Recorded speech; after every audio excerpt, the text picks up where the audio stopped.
Hello everyone, I am Cheswick44, Assassinatus Pillai, and welcome to this Let's Play of Wrath of the Righteous. Last episode, we started walking through the flesh markets. Killed one slave trader over here who traded pleasure slaves. He unfortunately killed most of them, but we did free the Aasimar. We'll go speak with the guy later. Then we went and killed a slave trader over here and freed a bunch of Galarians. And now it looks like something's going on here. A lot of names.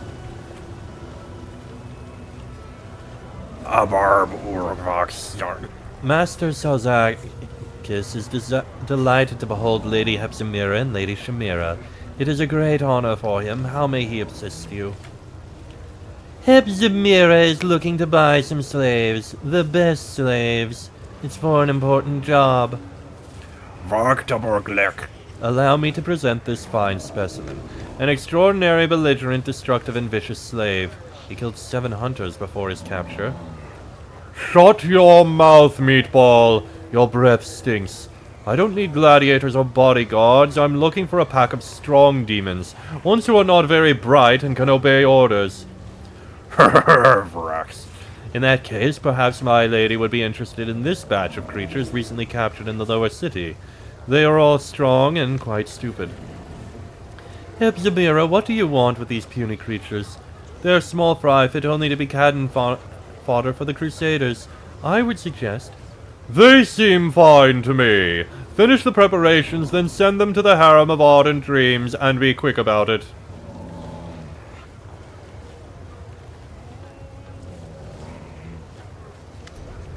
A dark-haired young man stares up at the ugly lump of flesh hovering in the air. Hello up there. I am blinded by your beauty. Please descend to this humble mortal and grant me the honor of a date with you. You again? The demon gives an indignant snort and begins to gurgle angrily. His tiefling slave translates. Master Sarzakis says you have 10 seconds to get out of his sight, or he'll command his lackeys to gouge out your eyes. Alright, I can take a hint. I'm leaving. The young man backs away and jots something down in his notebook. Done. Excellent source material. Now I'll go have a drink or two in the tavern and get to work. Who the hell is that guy? And I can pick up this loot, which is not useful. Sarzakis. A demon who looks like a ball of lumpy, melting flesh hovers in the air. He clenches a whip in his hand. The demon emanates an aura of confidence and authority. He snorts sternly at a skinny tiefling standing nearby, whose eyes are skillfully sewn shut with black silk thread studded with diamond chips. The demon mutters something incomprehensible to you. The tiefling speaks to you in a soft voice devoid of emotion. Master Sarzakis welcomes you to the flesh markets, visitor from another plane. He noticed right away that you are a person of means, though he himself has no interest in doing business with you. Your presence benefits the flesh markets, so Master Sarzakis is prepared to spare you some of his time. This slave will interpret his words for you, for he loathes speaking in any language except the one used in his home world. The suture's hideous face is marked with desperation. Overcoming his pride, he reaches out to you with his gnarled hand, beseeching your help with this humiliating gesture. You like big words, don't you? Tell me, is there a fancy term to describe someone who does bad things to other people and finds himself in desperate need of their help later? The suture nods sadly. There is. It's called karmic justice, also known as bad luck. Ivu listens carefully, and just as carefully she examines the tiefling's sewn eyes, his loathsome master, and the surroundings of the slave market. Then, in a tone that brooks no objection, she declares, Everything in this place is horrible. Absolutely everything. Why did Hepzimira and Shamira buy your slaves? Lady Hepzimira is extremely secretive. No one knows what she's up to, and no one wants to ask unnecessary questions, because Lady Hepzimira has already proven she is quite powerful. Snooping around her business could be dangerous. When Lady Shamira brings Lady Hepzimira with her and says she needs stupid but strong slaves, Master Sarzakis never asks questions and does not hold a grudge for the meatball nickname. Master Sarzakis is very wise and shows restraint. One of the demon guards clearly grows interested in the conversation and unconsciously leans forward. Sarzakis whips him across the muzzle with a lightning-fast blow. The demon's head explodes like a watermelon dropped from a great height. The interpreter comments on the execution with indifference. Master Sarzaxis would like to remind everyone that unnecessary curiosity can be very harmful for servants, especially if it is curiosity regarding the master's business. Who are you, demon? The demon answers with a lengthy barking tirade as the interpreter listens carefully to every grunt. Master Sarzaxis comes from a remote corner of the abyss extremely far from these parts. Practically no one in all Elutionera has heard of the magnificent place that is Master Sarzaxis' homeland. He would happily return there because that place is superior to all other realms of the abyss. However, Master Sarzaxis has found himself fascinated with the concept of slavery. In his homeland, the idea of owning other sentient beings does not exist. The common practice there is to kill anyone who is not like you. Master Sarzaxis has spent a lot of time studying the sophisticated art of slaveholding and has become the most respected slave trader in the whole of Elutionera. He is equally disgusting inside and out. Horrible, horrible demon, the most repulsive of all I've seen. Woljif can't take his eyes off the interpreter. Master Sarzaxis desires this, Master Sarzaxis wishes that. Even in the abyss, tieflings are treated like poor relations, eh? And there I was, hoping things would be different here. But it looks like our kin has it rough on every plane. Tell Master Sarzaxis it is wrong to treat living beings like this. Listening intently to the displeased hoots, the tiefling adds a light touch of condemnation to his monotonous speech. Master Sarzaxis is deeply indifferent to your opinion regarding the slave trade and the order he has established here at the flesh markets. Master Sarzaxis does not find it necessary to listen to the advice of strangers who have come from a primitive plane that will soon be conquered. Sarzaxis' displeased growl makes everyone turn around. Their eyes are filled with fear and a readiness to flee immediately. Tiefling, are you Sarzaxis' slave? The demon bursts into indignant gurgling. Even without understanding a single word, you quickly conclude that he is displeased. Master Sarzaxis wishes you to cease your attempts to bypass him and communicate directly with his property. The prominence of his property is a matter of concern to Master Sarzaxis alone, no one else. I'd like to know more about the flesh markets. Master Sarzaxis finds your curiosity commendable. He is willing to outline the basic principles of the flesh markets and its... The tiefling falls silent for a while, listening carefully to the demon's croaking. Then he finds the correct word. Its hierarchy. He is also willing to explain the intricacies of the highly respected occupation of slaver. It would take a lot of effort to find a place more disgusting than this one, even here in the abyss. In the old days, my warriors and I broke many slave collars and led countless slaves out of the abyss. What is this place? This place is called the Flesh Markets because here one can buy living and healthy flesh. Slaves for housekeeping, slaves for carnal pleasure, fighting slaves, sacrificial slaves, slaves of an edible nature. Every day, hundreds of slaves are shipped here and hundreds of customers come to buy them. Where do you get your slaves? The majority of the slaves are captives seized during raids of other planes. Master Sarzaxis is happy to inform you that Galarian is one of our main supply channels. The Abyss itself supplies a fair share of slaves as well. Demons have no prejudice against enslaving their kin. Demonic slaves are more hard-wearing and last longer than slaves from most other planes. Who runs the flesh markets? Master Sarzaxis has the honor of being the informal head of the flesh markets because he is the main supplier to the upper city. All the individuals who dared challenge Master Sarzaxis' primacy renounced their false claims, became his slaves, and now proudly wear his personal insignia carved into their faces with cold iron.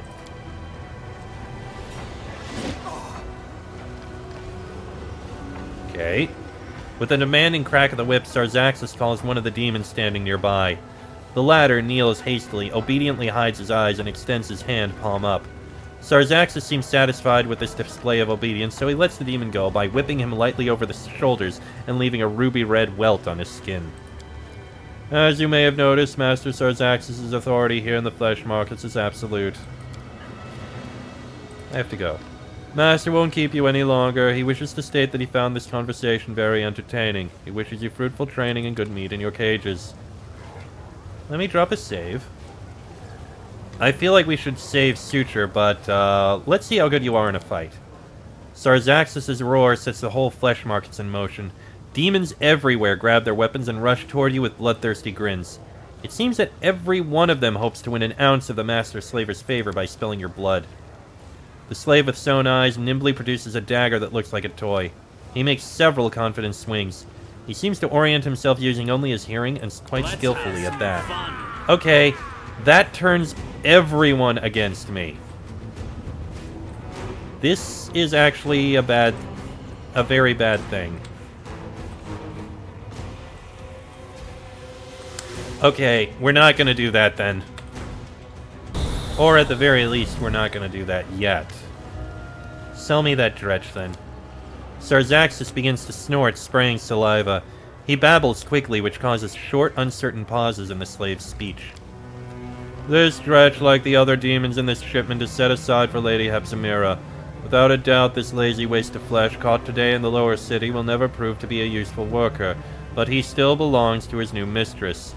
She is a very influential person. Therefore, trying to deceive her would be disrespectful and dangerous, and Master Sarzaxis would never commit such a foolish act. He resents your suggestion that he is capable of doing anything of the kind. Master Sarzaxis is insulted and outraged. There are not many vices that can surpass the greed of demons, but pride is one of them. Imagine what tremendous power it has when the two are combined. As disgusting as it is for me to give this advice, listen to me. If this scoundrel feels insulted, offer him gold. Not as part of the deal, but rather as compensation for the insult, and as recognition of his high status. Perhaps gold can compensate for the insult I've inflicted?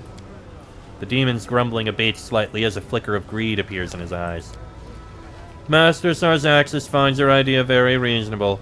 He kindly agrees to accept the sum of 30,000 gold coins to atone for the insult you've inflicted.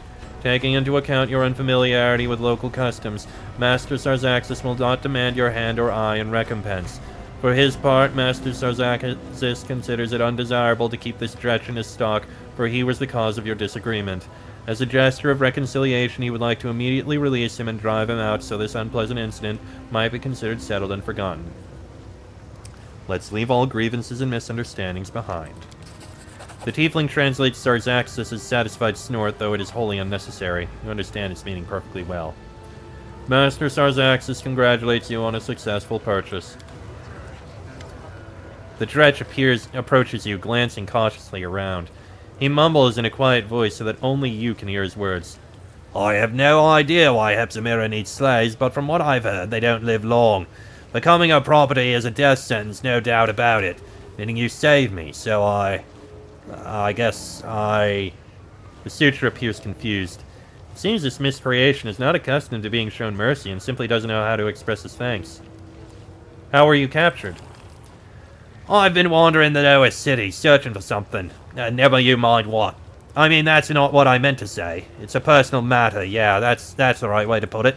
So I was roaming around, chatting with all and sundry, when the slave hunters appeared and started chasing us. They threw those who survived in a cage and brought us here. This is a typical occurrence in the Abyss. Social dynamics, it's called. The strong enslave the weak. What will you do now? With a gloomy glance at you, the suture gives a vague answer. I'll continue my search, I will. It won't be easy, but I'll prove to her that I'm smarter and wiler than she thinks. The dretch's expression is determined, even severe. What are you looking for? Don't ask. That's none of your business. Farewell, then. The suture hesitates, nervously scratching the back of his neck. He repeatedly opens his mouth to say something, but nothing comes out. Finally, he starts to mumble incoherently. I mean you... Just be careful, that's what I'm saying. With a martyr's sigh, the suture turns around, relieved to lose himself once again in Elutionira's warren of alleyways. We'll deal with you later. Venture Captain Gristoff. A lean old man with his back as stiff as a pikestaff casts a piercing glance at you. His gray hair and luxurious sideburns grant him an imposing and significant demeanor. Greetings! I am Count Gristoff Rolano. I have the honor of serving as a venture captain of the Pathfinder Society, heading the branch of the Society in Elutionira and its adjacent territories. If you need the services of Pathfinders, I can be of assistance. Casting a sharp look at you, Gristoff hands you a sealed letter. I admit your appearance here did not surprise me because I recently received this letter. It is addressed to you, and I have held it in anticipation of your arrival. The letter appears to be in the rough but legible handwriting of a person who doesn't write often. Greetings, Commander. I am sorry to bother you with any requests when you are busy with a difficult and dangerous mission, but my situation is extremely serious. I have found the trail of the Spinner of Nightmares. Her agent in Nerosian fell into our hands and revealed during interrogation that the last known lair of the Spinner was in Elutionera, in a block called the 10,000 Delights. Knowing the habits of the Spinner of Nightmares, I am inclined to believe that she used to live in the heart of a giant brothel. My poor Lowry might still languish in this horrible place. I'm begging you to look for her or any traces of the Spinner. What's in it? The tone of the Venture Captain is cold, like it's just been delivered from the crown of the world. I am not in the habit of reading letters addressed to others, and I have no idea why you would think otherwise. However, knowing Venture Captain Helor, I would assume that it's about his persistent vendetta against a dangerous sorcerer called the Spinner of Nightmares. How did he deliver this letter to you? Kristoff smiles with amusement. The Pathfinder Society has many agents across many different planes. They, along with a touch of magic, provide us with the most widespread and effective mail delivery service you can imagine. Take the letter. My duty has been done. Let's see. Tell me about yourself. I am a noble, a good Asmodean, and a Pathfinder, who earned the honor of being sent with the most unwanted task to the most repulsive point in the world, and ready to provide you with a few good fighters. What else are you interested in? Who are you? The old man lifts his chin and carefully strokes his amazing sideburns. Kristoff Rolano of Longmarch, a hereditary Count of Cheliax and Venture Captain of the Pathfinder Society, at your service. The Pathfinder Society has long planned to open a branch in the Abyss. For obvious reasons, such an appointment didn't make anyone especially happy. However, as people of honor, we Pathfinders of my lodge couldn't let squeamishness stand in the way of duty. All of us volunteered for this mission, and then the Decemvirate chose me as the most suitable candidate. Why were you sent to the Abyss? To buy slaves, of course, or rather redeem slaves. The Pathfinder Society sent me to provide help to dwellers of Golarion who have been enslaved by demons. Every day I go to the slave market with a bag of gold, and I return to our shelter with a crowd of poor folks whose freedom I managed to buy. Unfortunately, there are always too many slaves and too little gold. We send the ones we saved to Golarion. Some of them are opportunists and fighters who are unlucky enough to be imprisoned. They are grateful to the Society and are ready to provide services to repay us for their rescue. When people who are looking for mercenaries contact me, my charges go to serve them, and the payment for their services fills our coffers for continued redemption of slaves. What you do is merciful. I personally think that an enemy has to be fought against, not traded with, but the management of the Pathfinder Society did not heed my advice. And what's it like living in the Abyss? Kristoff scans the landscape slowly with dignity, and then says demurely, Abominable. The Abyss is a savage place where everything that can be designed the wrong way is. I want to help the Society by providing funds. The Society has fixed charity rates, preventing corruption. I personally find this practice very wise. A donation for the prisoners of the Abyss is 50,000 gold coins. The price is high, but it will give freedom to the unfortunate. So be it. Base profit is not worth more than a life. Handle this gold wisely. The Count respectfully takes the money from your hands. The Pathfinder Society is grateful for your help, Commander. The unfortunate folk enslaved by demons will glorify your name throughout the Abyss. Okay. So, we have another quest here. We need to go to the 10,000 Delights for something else. Wurlong Black Mask. Hold on, let me take a look at these. Ah, there's the teleport out of this place. Good to see that. And there's also something up here. Ramisa, the slave trader.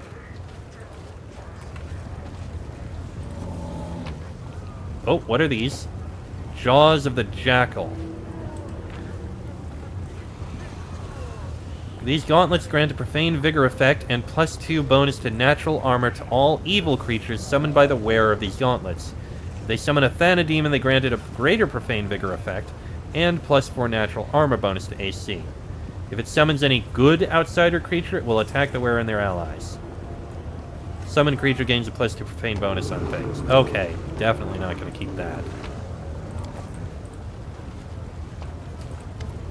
The eyes of the translucent Marilith carefully observe her surroundings. It seems this is not merely an image, but a projection of the creature's consciousness, while her physical body is located somewhere far from here. Next to the Marilith fidgets a shriveled Mandragora, which utters the occasional displeased shriek. Ah, a visitor from another plane. I am Ramisa, also known as Sloughed Skin, and I am no simple vendor, but a true artist of the slave trade. My warehouses currently stand empty, but we can always arrange for a custom order. What would you like to acquire? Perhaps your enemy's son or daughter, bound by magic and powerless in the face of anything you might wish to do to them? An attractive person who once dared reject you? The little brat who bullied you as a child? Alushanira is the city where all your dreams come true. Especially if they are dirty, bloody, and sweet dreams of possession or revenge. Once, when I was very little, an Azata stepped on my tail and he didn't even say he was sorry. But if you think I would ever ask you to catch him for me, you are truly foolish and unscrupulous demon. I would never deal with someone like you. If the memory still stings once I'm back in Elysium, I'll find that Azata and step on his tail myself. Oh, what a sweet and adorable dragon. And from Elysium, no less. Oh, how cute. Don't try to suck up to me. I know a suck up when I see one. Haivu proudly turns up her nose. So what do you mean by artist of the slave trade? While others trade for material gain, I do it for art. Unlike others, I am not involved in the faceless shipment of goods. Each slave who passes through my hands has a personality. Each sale is a spiritual experience. Not long ago, I sent my hunters to track down and capture a brave rebel fighting for the freedom of his people. And then I sold him, chained and dressed as a pleasure slave to the tyrant who had enslaved his homeland. Some may call it cliché, but I call it classic. So what do I see here? So what I see standing here is just your projection. Certainly. It is not safe to appear in the flesh markets in person, especially for someone like me. You see, before I switched to this line of work, I was a humble gardener. I used to grow mandragoras. The Marilith pats her ugly pet on the head. It's a well-known fact that mandragoras grow if you water an ordinary weed with demon blood, or if you plant it in a demon's corpse. The allies, lovers, and masters of those I turned into fertilizer are still searching for me. Thus, I conduct my business remotely.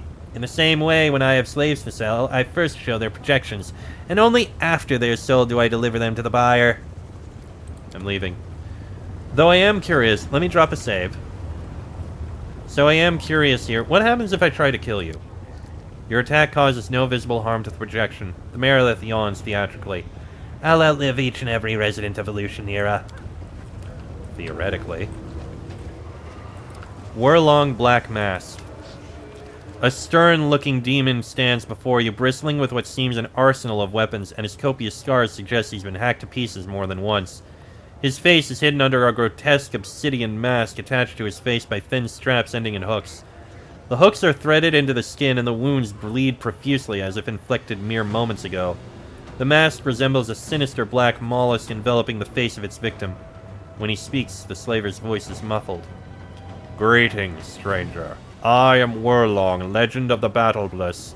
Are you looking to buy some battle slaves, or do you need weapons for yourself and your servants? Who are you? I am Wurlong Black Mask. I was the champion of the arena, and I fought and killed in the name of my mistress Shamira. I worshipped her. I was her slave and her bodyguard. She was flattered by the many killings dedicated to her honor, and by the shouts of the crowd chanting her name. But then I had a dark revelation. I realized Shamira was not worthy of my worship. She owned me, but my true mistress was the one that entered the arena with me, her hand in mine. Death. So I dedicated my next victim to her instead of Shamira. My mistress was enraged. She arranged a fight in the arena, one I had no hope of winning. I was hacked and cut, torn apart, choked, ground to dust by magic, and impaled on spears. But still I did not die. My remains were stitched back together piece by piece. Death was with me that day, and I returned even more powerful. But the fights lost their appeal after that. An immortal gains no glory fighting mortals, so I left the arena and I no longer kill by my own hand. Now I offer my gifts to death by the hands of the gladiators I train. I take their names and their dreams, and in return I give them weapons and the dark revelation of death. What is this mask you wear? My first champion fought wearing this mask. The final champion will fight wearing it on the day this world ceases to exist. In this mask, I was invincible, and I conquered the Battle Bliss and made all Elutionera bow before me.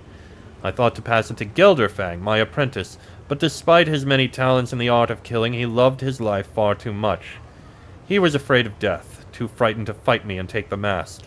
He is not a true gladiator, not a real champion. But no one aside from the true children of the arena is capable of understanding this. This mask is strikingly different from the ones we're looking for to solve the riddles in the Nameless Ruins. Still, it's unique. I would like to examine it. Honored Demon, hand it over immediately for an experiment. I promise to try not to break it. No. Please? No. I'll mention your name in my encyclopedia. Over my dead body. Fine. Nenio turns to look at you, expectation in her eyes. Among Us demons, pulling a bait and switch like that gets you punched in the face. Woljif gingerly touches his right cheekbone. Nenio, give it a rest. But what about the experiment? Nenio lowers her head, and for a brief moment you think she may burst into tears. But the next moment she raises her head and looks at you without any hint of what just happened. Show me the weapons you're selling. My gladiators come from a range of planes and are accustomed to fighting in different styles, so I have quite a wide selection. I am positive you will find something that fits your hand, no matter how many hands nature gave you. The slaver chuckles, pleased with his own joke. The items I have here are the best examples of Nahindrian weapons and armor. Why do you keep calling them Nahindrian? Rumors have been going around about some magical Nahindrian crystals that grant immense power to their owners. No one knows for certain where they come from or what they really are, but everyone desires them. Elutionera has become obsessed with all things Nahindrian. That's why everyone in Elutionera calls top-quality goods Nahindrian now. Let's see. A Sai, a Sling Staff, Living Bane Greatsword, +5 bonus on saving throws against Necromancy school spells, reduces max HP. Ugh.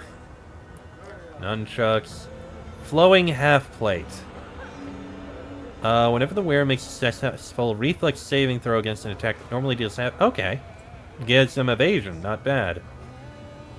Mithril Chain Shirt, +4 on reflex saving throws, and +10 on mobility.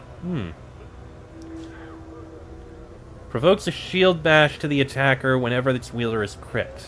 Okay. Impaler Short Spear, Interceptor Rapier, +5 Keen Rapier. Bonus to attacks and damage rolls and attacks of opportunities, and if it kills, they get 1 extra attack during the next round. Interesting. +4 enhancement bonus to dex and strength. When they kill, gain a +5 morale bonus on next attack roll. Strength +6. 15-foot aura that makes all enemies suffer a -2 penalty on will saves. +5 short sword. One of the following happens. Deals additional damage. Deals damage to an ability score. Heals the enemy for hit points. Deals damage to the wielder, or the enemy suffers a penalty to attack and damage. Well, that's random. Composite longbow. Confirms a crit, the enemy suffers direct damage for every 5 feet that enemy travels for 2 rounds. Involuntary movement included. Earthbreaker. A breastplate. Makes the wearer's first spell cast in any combat bolstered. That's actually pretty good. You wear a breastplate, don't you? You do. That's actually pretty good. Let's see. +3 Holy Longsword counts neutral enemies as evil. Interesting. Headbutter's Helm. When charged as an enemy, they must pass a reflex save or suffer a penalty to AC and attack rolls. +4 Chainmail Barding gives DR6. Let's see. Eyes of the Dragon. Blind Sense. Okay. If the wearer of the witch, their save DCs against their hexes increase. That's not too bad. And a +4 armor bonus to AC. Oh! Oh, okay. I get it. Robe of the Overmind. DR2, spell resistance 18, resistance on saving throws, save DCs of all spells with mind-affecting descriptor increased by 1. Demonic Disruption.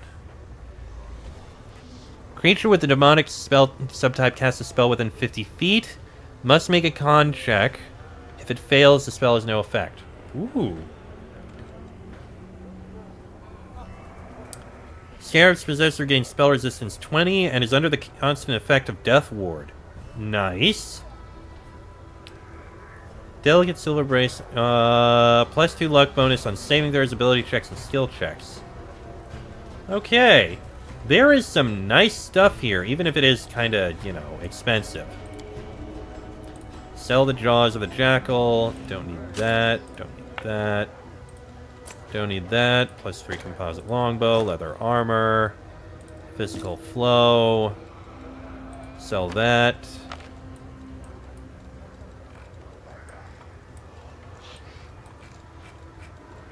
I've already got a gold coin from the flesh market, so I can sell this one. 18 grand.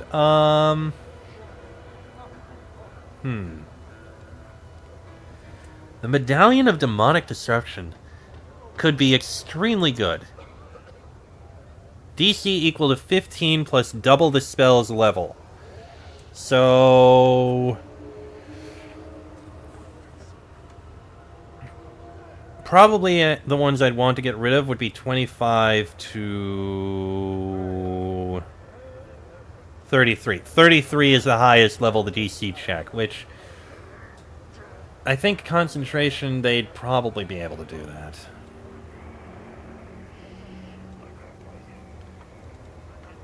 Yeah, I think I can pass. What are you wearing? You just got regular chain shirt barding. You know what? I'll give you solid chains. You can wear it. That's actually really good. Yeah. There we go. Now go ahead and wear this barding. Goes up to 37, and your dex is +3, which... okay, you lose 1, but that's still fine. And I'm going to go ahead and sell you this.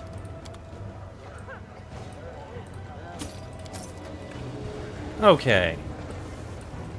And with that, I am going to go ahead and end this episode here. Next episode... well... we kinda have to go back and check on some things over here. We do it But my way. that'll be in the next episode. So until then, I am Chester44, also known as Fly. That is me, Regil, Woljif, Darin, Lan, and Nenio. This has been a Let's Play of Wrath of the Righteous, and I shall see you all next time.